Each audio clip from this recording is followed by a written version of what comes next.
This is YouTube Joseph W. Walking with,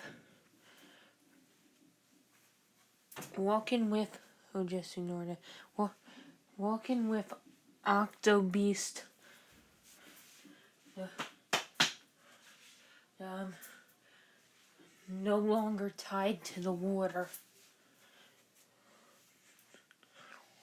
Anyway, so in this episode we'll talk about the versatile cephalopods that are fully terrestrial and don't even need to reproduce in the water. They have tough eggshells like amniotes, like vertebrates once did. And there's a desertus, which is an octopus-like creature that has evolved to be fully terrestrial and lives in the desert. There's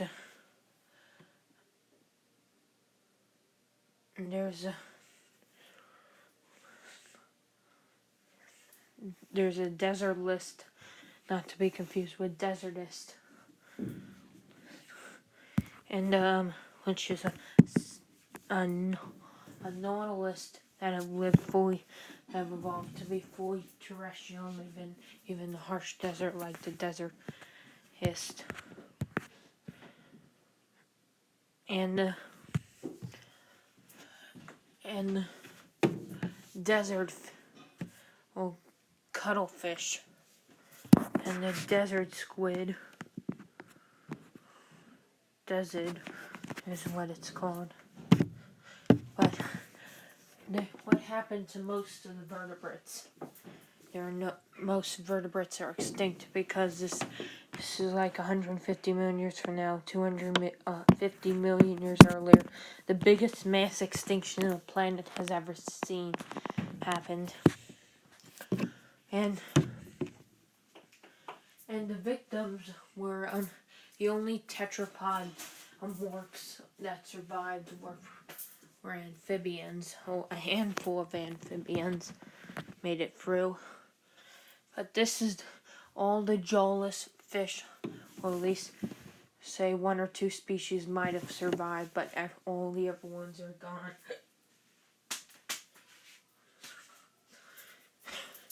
But all the hangfish and most of the lampreys are gone. Most fish, all the reptiles, all the birds, and all the mammals went extinct. So amniotes are extinct completely, never to return. How sad.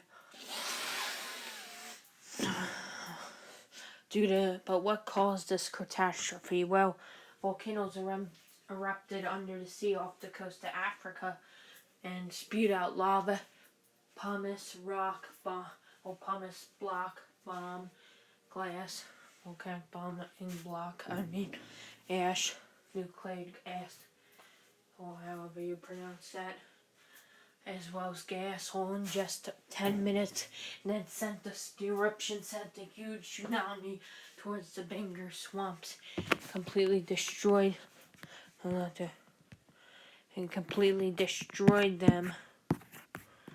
and wiping out the Toratons. A wall of water hit. A huge mega tsunami, and this, like 10 miles, almost like 7.5 miles high, and it destroyed all of southern Asia, where the Bengal swamp is India, the Middle East, Eastern Africa, as well as possibly even Southeast Asia, if there's anything left after the collision with Australia millions of years earlier, tens of millions of years earlier. And then it caused a huge earthquake, all sorts of seismic, volcanic, tectonic, tidal, and geologic activities, all sorts of, as well as tornadic, tropical, and all sorts of tropical, tornadic, and electrical activity. Basically, you had huge earthquakes, mega tsunamis, floods, many secondary volcanic eruptions, all of that. Some debris, even when the orbit rained down. You had a volcanic meteor shower and a volcanic ring around the Earth. Basically, it was Armageddon. And this was all in just one day. Huge fires burned. And with so much smoke, soot, ash, dust, sulfur, all that in the air. The sun, all you have acid rain rains down, poison the oceans, ocean acidification, and the sun comes. You had, well, I mean, with over here, you had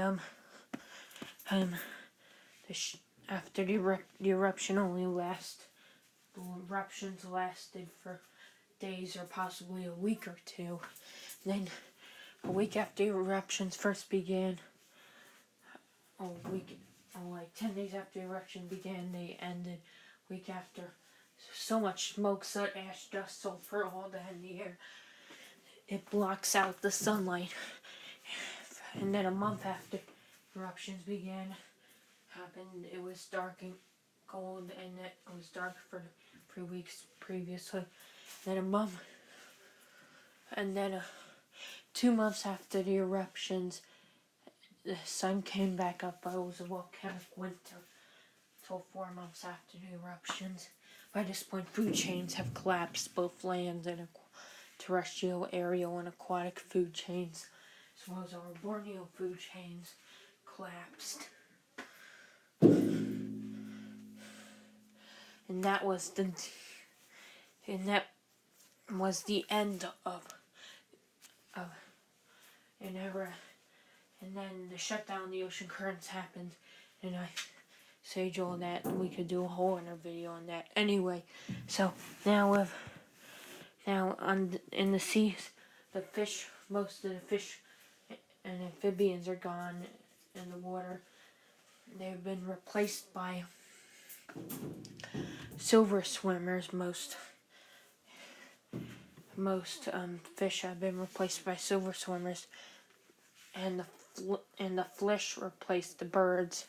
But yet a handful of birds didn't actually survive the extinction, and they evolved into wingpods and dipods. But that's a whole other story, but they're hiding the shadows of the mollusk, the cephalopods, gastropods, and bivalves, their relatives. And then but now these creatures, they roam. There's crocodilian-like octopuses. Now they're monster. Now with the crocodilians, like all reptiles, birds, and mammals, extinct. Most amniotes extinct. They fill the niche left by the crocodile. And also,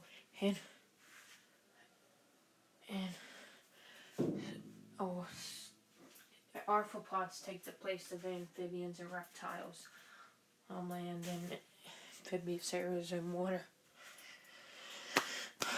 Anyway, these are cap trees. They're fruit cookies. Descendants of caps. They're tree side. That's what these are. These, on the other hand, are lichen trees, descendants of lichen tree-like structures. These are moldy trees, descendants of mold, but the moldy, not to be confused with moldies, the country.